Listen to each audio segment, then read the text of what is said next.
Batman, the movie, is a 1966 superhero film, and it's based on the television series, the 1960s Adam West Batman show with Burt Ward as Robin.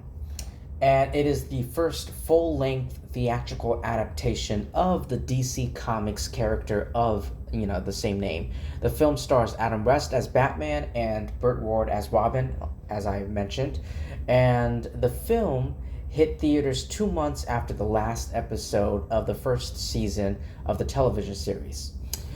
Pretty much all, majority of the cast members from the original TV show came back, reprised their roles as their characters, with the exception of Julie Newmar as Catwoman, who in this movie was replaced by Lee Merriweather. Now, in this video, before I get into my review, I would like to talk to you about the themes I have some couple things that I want to get out of the way before I get into my actual review. It's very brief, very short. This movie is actually not even it's not even an hour and 10 minutes. It's like less than an hour and 10 minutes, like maybe an hour and 3 or 5 minutes. I have to check back, but anyway, it's not way too long like like modern superhero films these days. So I guess first, I will start off with talking to you about the tone and the themes of this film, and then I guess I'll go into my reviews, my thoughts, my opinion of this film, and we can conclude and wrap this video up. So getting into the tone and the themes, even though it is often described, like many contemporary shows, as a parody of a popular comic book character, some commentators believe that this film is, its comedy is not so tightly confined. They felt the film's depiction of the Caped Crusader captured the feel of the contemporary comics perfectly, quote unquote. The film was made at a time when the Batman of the Golden Age comics was already essentially neutered. And if you don't know what the Golden Age of comic books, it describes an era in the history of American comic books from starting with 1938 to 1956. During this time, modern comic books were first published and rapidly increased in popularity. So that's so I'm giving you that's a pretty much a brief description of what the Golden Age of comic books are or were. So certain elements verge into direct parody of the history of Batman. The movie, like the TV series, is strongly influenced by the contemporarily obscure 1940s serials of Batman, the black and white. I think it was a show. I do remember there was a black and white before Adam West played Batman. Before this, you had the show, but you had, before Adam West Batman, you had the 1940 black and white serial of Batman and then Batman, Batman and Robin.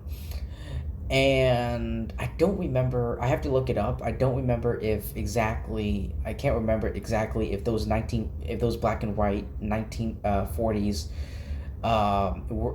serials were films or were films or special presentations or TV shows or both. One is a film, the other one's a TV show. I had to look that up, but anyway, of Batman, such as the escapes done almost out of luck, the penchant for giving devices a bat prefix, and the dramatic use of stylized title cards during fight scenes acknowledge some of the conventions that the character had accumulated in various media. However, the bang pow, the campiness, the it almost feels like a parody, campiness, the corniness, the cheesiness of it all.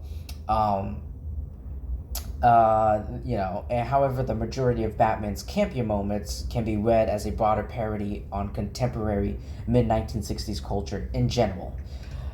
Furthermore, the movie represented Batman's first major foray into Cold War issues.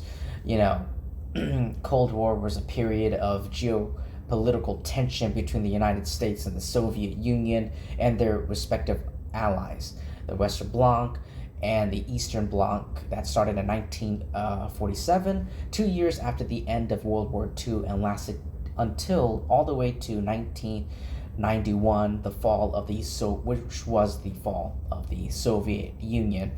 Issues paying heavy attention to Polaris missiles, wars, surplus machine submarines, and taking a poke at the Pentagon, the inclusion of a glory-hunting presidential character, and the unfavorable portrayal of Security Council members marked Batman's first attempts to poke fun at domestic and international politics.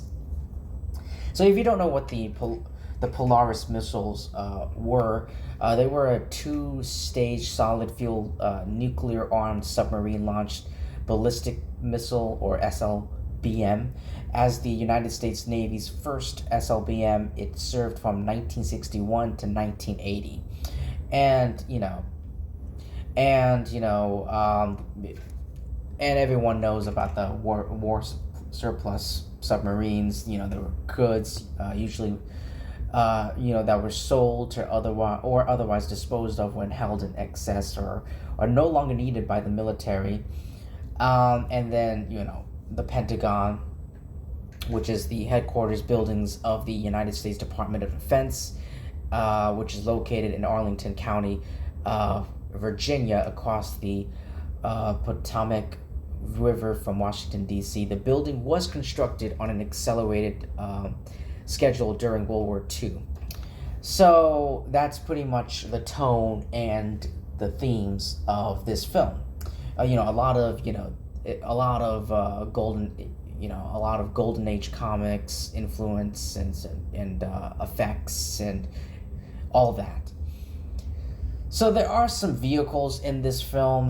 Besides the Batmobile, other vehicles used by the dynamic duo include the Batcycle with a sidecar, the Batboat provided by Glastrin, and the Batcopter. Of the three new Bat vehicles which first appeared in the Batman film, only the Batcycle properly crossed over into the TV series, as a budgetary limits of the TV series precluded the full use of the others, while the Batcopter and Batboat from the movie appeared briefly in episodes, including a use of the Batboat in the conclusion of the first post-film two-parter, Walk the Straight and Narrow. They primarily did so in the form of stock footage scenes from the film to intercut into the series.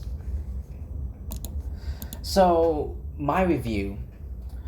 I thought the movie was a fun, like I said, you have to take into the account that it came out in like the 1960s, and if you've seen clips or any footage or anything from the TV show or from the first season, there's a lot of bang pow, cheesiness, campiness, but it's very fun, very entertaining. It'll make you laugh.